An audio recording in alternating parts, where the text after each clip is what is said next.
what a night for the boys. What a night for any Spurs fan. You can give us a call, 03717 223344. Let's go to Neil. He's a Spurs fan. All right, Neil? All right, Neil.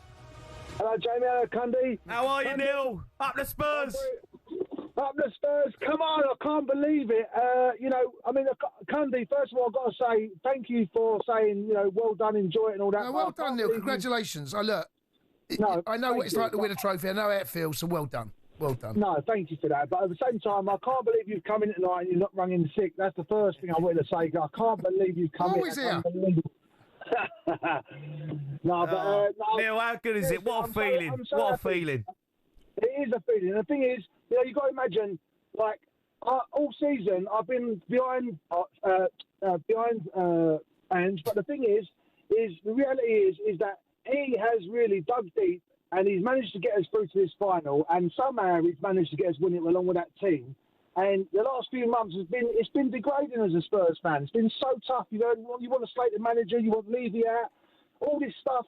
And the reality is we've dug deep, we've got the final, we've got the trophy, and we've managed to be the best team in London this season, as Jamie said. Yeah, we are.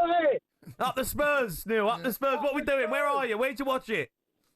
Well, I'm a black cabbie, James. I was listening to every second on talkSPORT tonight. The commentary's been unbelievable. Yeah. And I've been carrying passengers around. And you know what? To put the ice on the cake, I picked up a geezer going out to Watford. I thought he'd got to be a Spurs fan. No, it turns out he's a gooner. Oh, even better. Even better. Did you charge him double? All them Arsenal fans crying tonight. Crying. Yeah, my cabbie mates who are gooners. I know they're going to be listening tonight. All you gooner cabbies out there picking up the Spurs boys from White Hart Lane. Yeah, pick them up. Take us out. Get the champers ready, you mugs. No, it's been brilliant. No, but the commentary's been amazing on talkSPORT. I've listened to every second, and I feel my pals are out there tonight, and I'm so pleased they're out there and have experienced that final. That's amazing. Yeah. Amazing. The scenes, mate. The scenes. I have to say, fair play to Spurs. The scenes look incredible. I know I would have loved to have been out there, but honestly, the fans, it looks like they're having the time of their lives. And it's been a tough one, hasn't it, Neil? 17 years we've waited. It has been a long time. It has a long time. I used to go over there as a kid with my best mate's dad and my granddad when he was alive. And, all them years of glory nights my granddad used to tell me about. And I've never been able to... This is unbelievable. I'm gutted I weren't over there at White Hart Lane tonight or over in Bilbao. But nevertheless... Come on, you Spurs. Can't believe it. Yeah, incredible. Neil, top man, mate. You're the underdog, right? I mean, Palace beating, winning the FA Cup. Newcastle won their first... The bookies had us as underdogs, I guess. No, I mean, in terms of first trophy first trophy ever. I didn't think we was underdogs going into the game in terms of history, Yeah, but Spurs haven't won a trophy haven't won that since 84. Yeah. Palace never won an FA Cup. Never.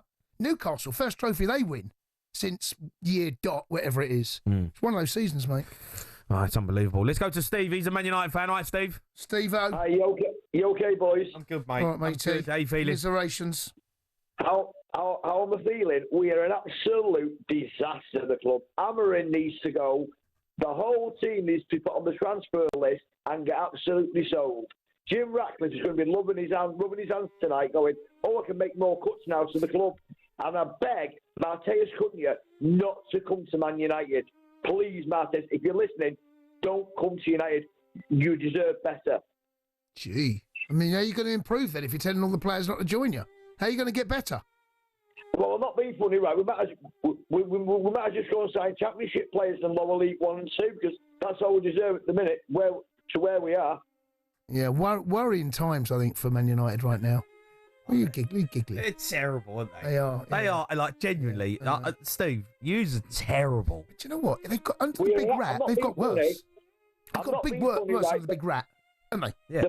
The past 3 seasons, right, it's gone from Ten Hag was bad, right, and Amorim, he's gone worse and worse and worse and worse and worse, right, nothing's got better, right, and all of them players think about is the money and the big wages. They'll go on the holidays, they won't give it.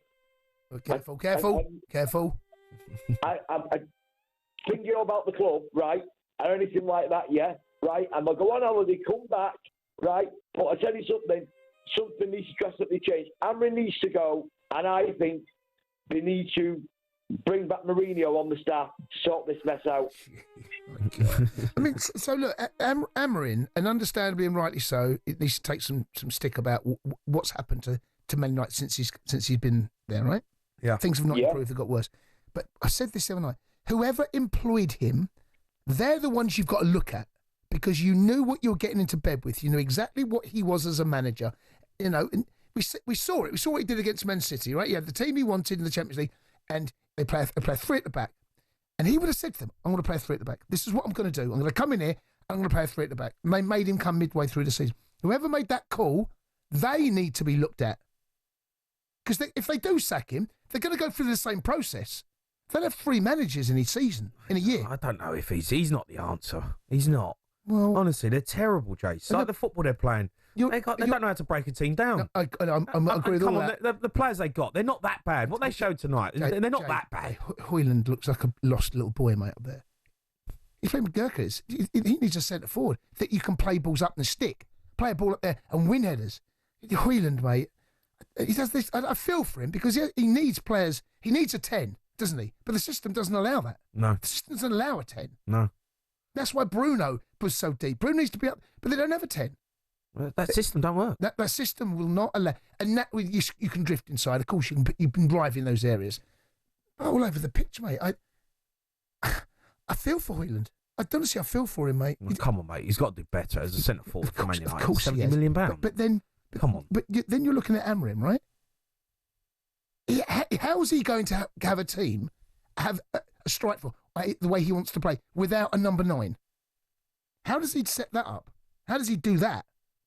Well, Højlund was a waste of space out there tonight. Yeah, I agree. There's a lot of them out there. But you're right, Bruno Fernandes playing centre midfield. Yeah, I know. It's a number 10. I know. What chance you got when your best players having to, defend? The system there is no 10. The system. It's there is no 10. This system 3-4-3. It's a joke.